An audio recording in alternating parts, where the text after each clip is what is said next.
Bonjour, je suis Vincent Marlard, je suis le directeur commercial de l'entité française de K2. K2 est une société internationale basée à Redmond, aux États-Unis, à peu près 500 mètres de notre partenaire privilégié qui est Microsoft, avec qui d'ailleurs nous avons une souche de recherche et développement en commun. Nous nous positionnons sur le domaine des applications workflow, ou BPM pour Business Process Management, ou encore informatisation des processus métiers dans l'entreprise. Et nous souhaitons être une véritable alternative au développement spécifique et aux produits verticaux chez nos clients. Nous avons à peu près 3000 clients à travers le monde, ce qui représente plusieurs millions de licences utilisateurs déployées chez nos clients. Plus que des mots, je vous invite à découvrir très rapidement la plateforme avec Jean, notre directeur technique. Alors, comme vous l'a dit Vincent, K2 propose une plateforme de BPM qui est complètement dédiée aux environnements Microsoft. Donc je vais vous faire une démonstration dans un contexte SharePoint 2010. Donc je vais tout d'abord me positionner en concepteur. Donc je lance mon portail, je choisis la bibliothèque ou la liste sur laquelle je veux rajouter un workflow. Je vais dans la partie paramétrage de cette liste-là et je lance un des designers K2, le designer en client léger, qui va me permettre de modéliser mon processus sans sortir de SharePoint. Je vais éditer un processus existant pour aller un petit peu plus vite. Je charge ce processus.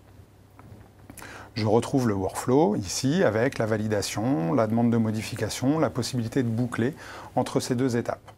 Puis, je décide de rajouter une suite à cette étape-là. Donc, je crée une nouvelle étape et je vais pouvoir décider de ce qui se passe à l'intérieur de cette étape. Je vais par exemple envoyer un email, donc je choisis l'assistant d'envoi de mail, je fais un simple glisser-déposer de cet assistant dans cette étape.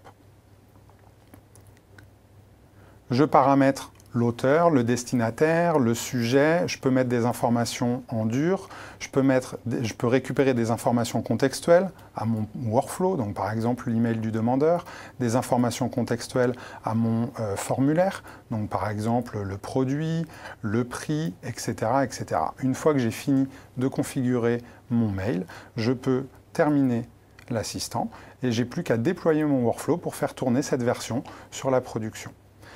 À la place d'envoyer un email, je peux appeler un sous-processus, je peux invoquer des fonctionnalités relatives à de la gestion documentaire, des fonctionnalités relatives à de la gestion de listes, à l'Active Directory, à Exchange, à Dynamics CRM, et je peux même faire de la conversion de documents si je le souhaite.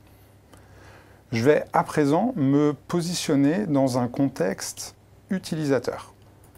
Donc, je suis connecté sur mon portail avec un autre compte. Je vois ici le composant WebPart K2 qui me liste toutes les tâches que j'ai à faire, tout workflow confondu. Donc mes tâches sont groupées par workflow. Tout est paramétrable ici. On peut choisir les colonnes qui s'affichent. Si je veux réaliser une tâche, j'ai simplement à cliquer sur la ligne correspondant à la tâche que je veux faire.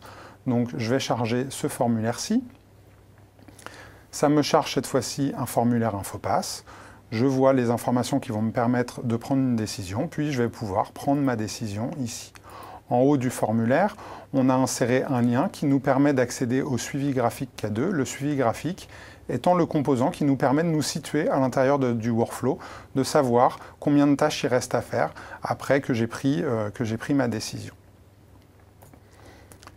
Ensuite, de manière plus globale, je vais pouvoir accéder à un ensemble de rapports ou me paramétrer mes propres rapports pour avoir des informations statistiques sur mes processus. Donc là, je vais charger ma page de dashboard, ce qui va me permettre en fait de piloter complètement mon activité workflow. Donc là, je vois des rapports qui ont été mis en place pour différents processus et qui ont été paramétrés différemment. Je vois des informations en termes de durée moyenne ou en termes de nombre d'instances sur des périodes un petit peu différentes. Merci de votre attention. J'espère que ce tour d'horizon rapide vous a mis en appétit et vous donne envie de découvrir le produit un peu plus en détail. N'hésitez pas à nous contacter et à très bientôt.